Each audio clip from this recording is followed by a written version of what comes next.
சாப்பிட்டீர்களா? கானகம் செல்வோமா? செல்வோமே. அப்பா, நல்ல ஹெவி மீல்ஸ் கிருஷ்ணா. காரக்குழம்பு, கூட்டு பொரியல், அவியல். யசோதா அம்மா அசத்திலாங்க போங்க. இது என்ன ஹைலைட்னா, கெட்டி தயிர எங்க ஊர்ல நான் சாப்பிட்டதே இல்ல. ஆமா, இங்க ஆடு மாடு மேய்க்கிறது தான் தொழிலுங்கிறதுனால பால் தயிர் பலகாரங்களுக்கு பஞ்சமே இல்ல. ஆமா, அதனாலதான் கிருஷ்ணர் வெண்ணெய வெளுத்து வாங்குறாரு. ஆமாம், வெண்ணெய்னா எனக்கு உயிர். எங்களையும் வெண்ணெய் திருட கூட்டிட்டு போறேன்னு ப்ராமிஸ் பண்ணிருக்க. அத மறந்துடாத கிருஷ்ணா. சரி சரி, கூட்டிக் கொண்டு போகிறேன். It's okay. What next? விளையாடலாமா? பாருப்பா, விளையாடுனா அப்புறம் எனக்கு பசிக்கும். நான் உடனே சாப்பிட்டாலும் அதனால கேமுக்கு வரல. அதனால என்ன, சாப்பிட்டு விட்டால் போச்சு.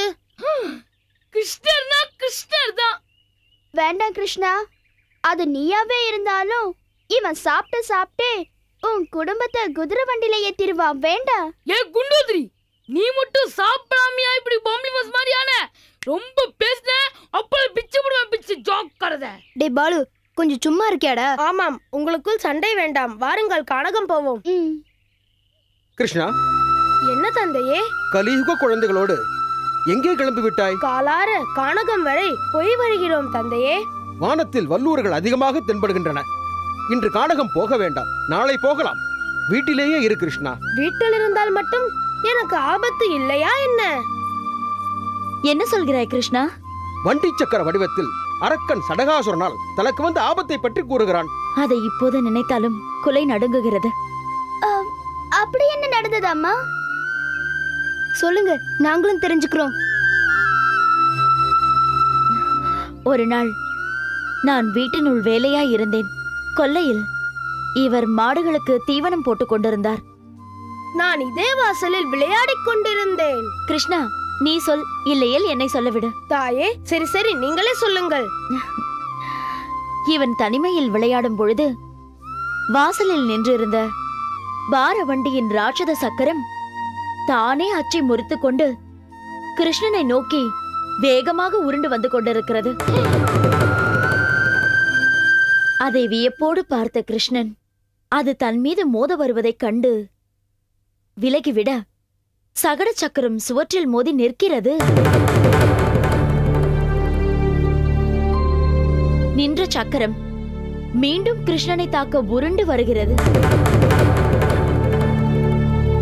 மீண்டும் கிருஷ்ணன் விலகிக் கொள்ள சக்கரம் மரத்தின் மீது மோதி நிற்கிறது.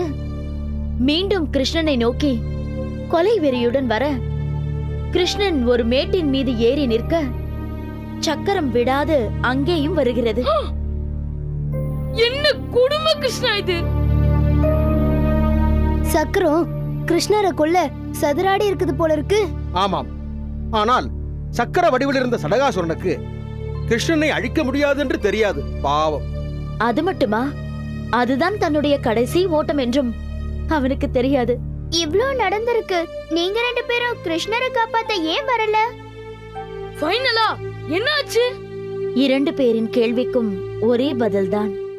கடைசியாக கிருஷ்ணன் ஓடிப்போய் கிணற்றின் சுற்றுச்சுவரை பிடித்து நிற்க வேகமாக வந்த சக்கரம் கிருஷ்ணன் விலகிக் கொள்ள அந்த சுவற்றை உடைத்துக் கொண்டு கிணற்றினுள் விழுந்து விட்டது.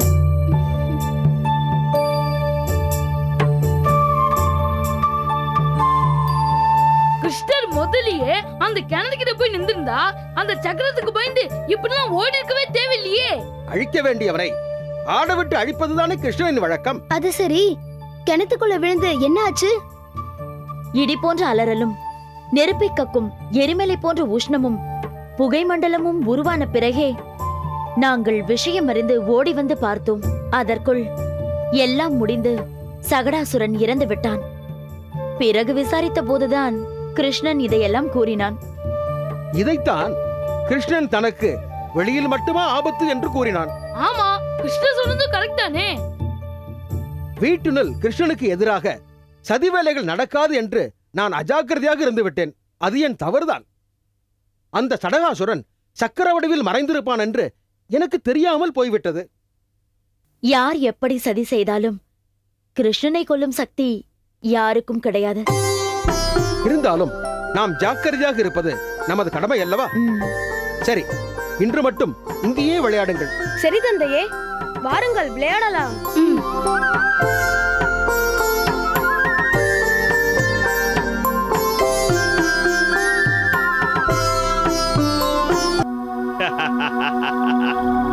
மனிதர்களின் உடலில் குடியிருக்கும் அபாய எச்சினிகளே, நான் வகுத்த திட்டத்தின்படி என்னோடு சேர்ந்து அரிய வகை ரத்தமுள்ள மனிதருக்கு பூதங்களின் கண் முன்னாடியே கிருமி ஊசி போட்டதையும், நான் சாயிடம் எஜமான் வரம் வாங்கி வந்ததையும், பூதங்களிடமே திமிராக கூறியதையும், எனது வரலாற்றில் பொன் எழுத்துக்களால் பொறிக்கப்பட வேண்டிய அற்புத அத்தியாயங்கள், எனது வாழ்வில் மறக்க முடியாத தருணங்கள். அதெல்லாம் சரி, எல்லாத்தையும் நீயே பண்ண மாதிரி மார்த்தட்டிக்கிற. நாங்க இல்லாம, எங்க துணை இல்லாம இதையெல்லாம் நீ கனவுல கூட நினைச்சு பார்த்திருக்க முடியுமா? அப்படின்னா இதெல்லாம் உங்களாலதான் சாத்தியம்னு சொல்றீங்களா? பின்ன இதெல்லாம் உன்னாலதான் நடந்துச்சா? ஏதோ எஜமான் சொன்னாருன்றதுக்காக சும்மா இருக்கிறோம்.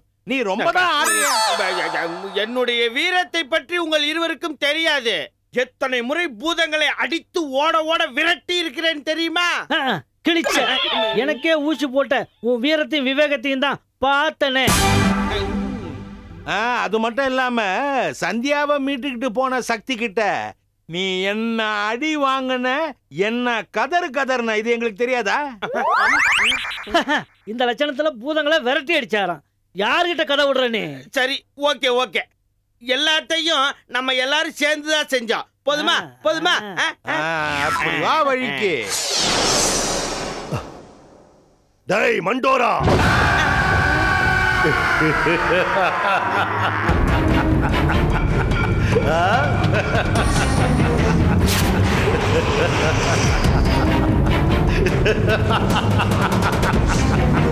எப்படி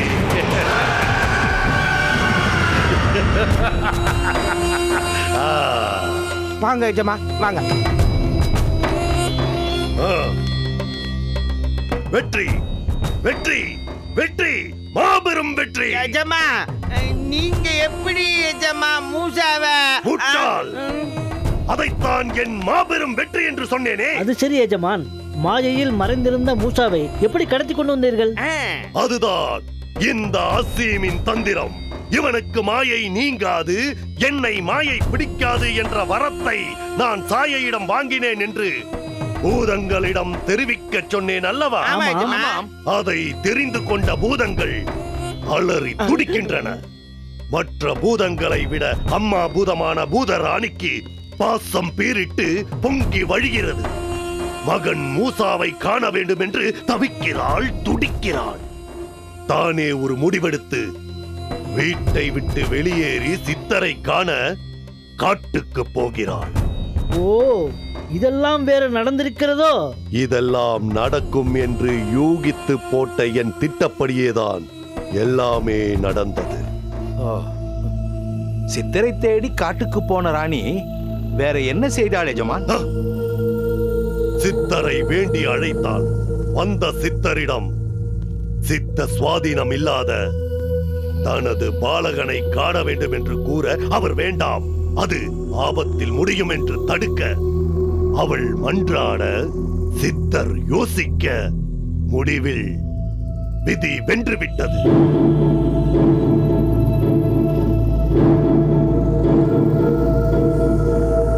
ஆம், அவர் அவளை அழைத்து போய் பாதுகாப்பு வளையத்தை நீக்க ராணி பாசத்தோடு மூசா என்று அவன் அருகில் போக, இவை அனைத்தையும் பார்த்து கொண்டிருந்த நான் பாய்ந்து போய் இந்த ராசாவை கவர்ந்து வந்து விட்டேன்.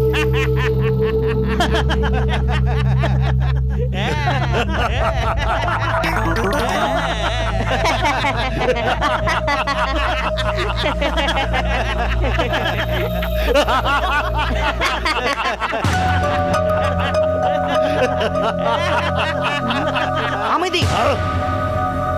ஏன் எல்லாரும் சிரிக்கிறீங்க? சிரிக்காதீங்க. ஏன் சிரிக்க கூடாது?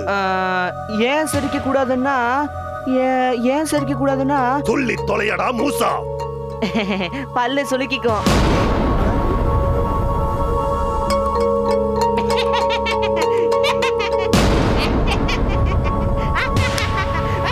போதும், இப்போது உன் சிரிப்பை நிறுத்து. மூசாவே, பூத பொடியனே, என்னை பூமியில் புதைத்த வம்சாவளியில் வந்தவனே, எனது ஜென்ம வைரியே, இந்த 6 மாத காலமாக என்னை எப்படியெல்லாம் வதைத்தாய், என் ஆசைகளை கனவுகளை சிதைத்தாய். முடிவில் பார்த்தாயா? விதி உனது முடிவை என் கையில் கொடுத்து விட்டது. முடிந்தால் என்னை மீறி இங்கிருந்து தப்பித்து போடா பார்க்கலாம். போடா.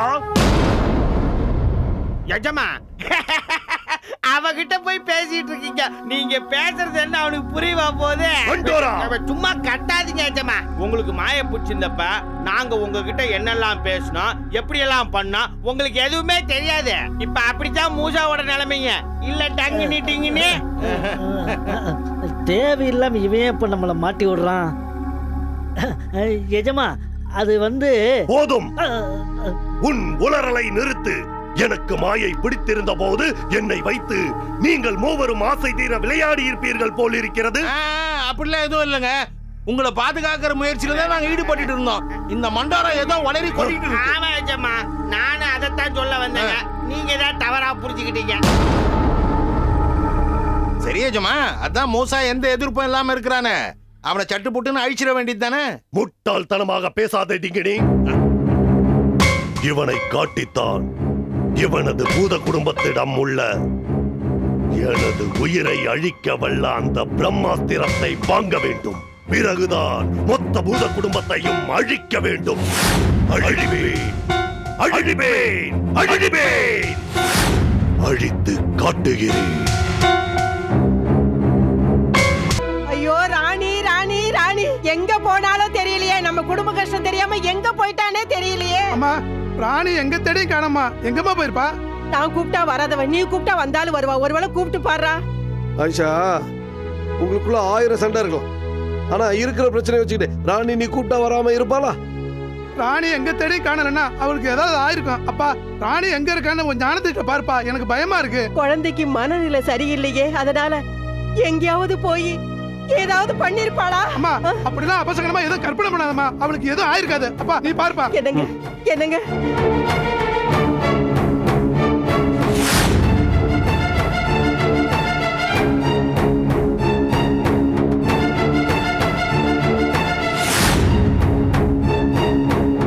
என்னங்க சொல்லுங்க.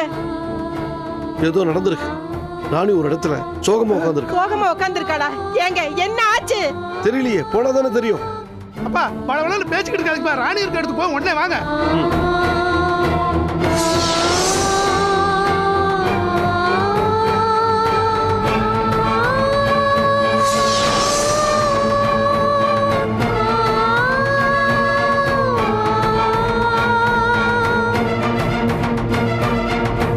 ராணி,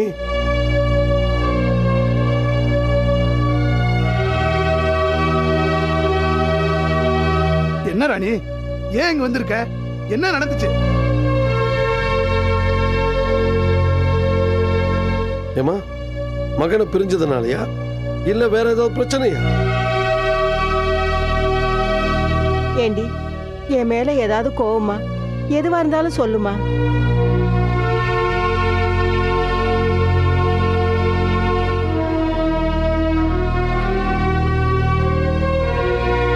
என்ன இவ நம்ம வேதனை புரியாம நமக்கு பதில் சொல்லாம பிரம்ம பிடிச்ச மாதிரி நின்னுட்டே இருக்கா?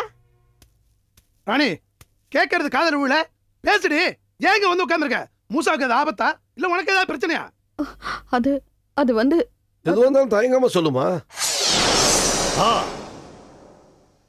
சொன்னா மட்டும் நீ என்னதான் செய்ய போற?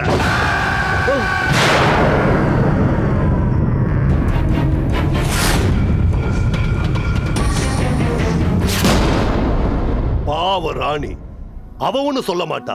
அவளை விட்டுடுங்க. நான் சொல்றேன்.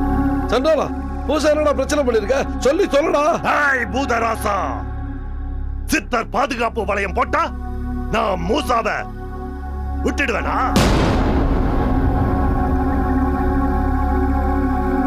இது அசீமா கொக்கா? தூக்கிட்டா மூசாவை தூக்கிட்டேன்.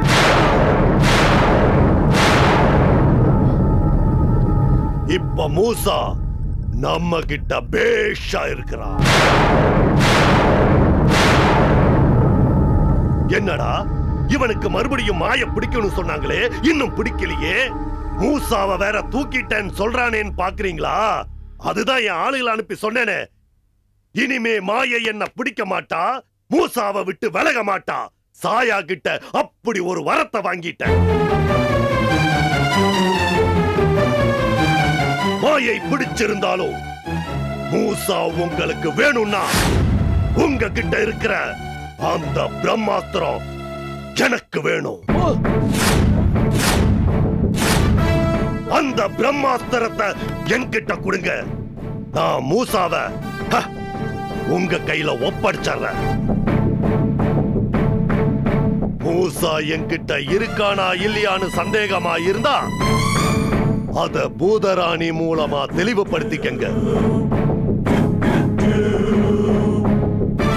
அஸ்திரம் தந்தா மூசா வருவான். வரட்டுமா?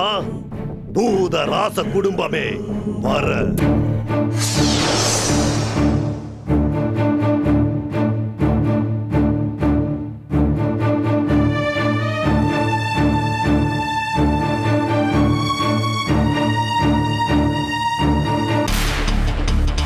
ஏம்மா, என்னம்மா நடந்துச்சு?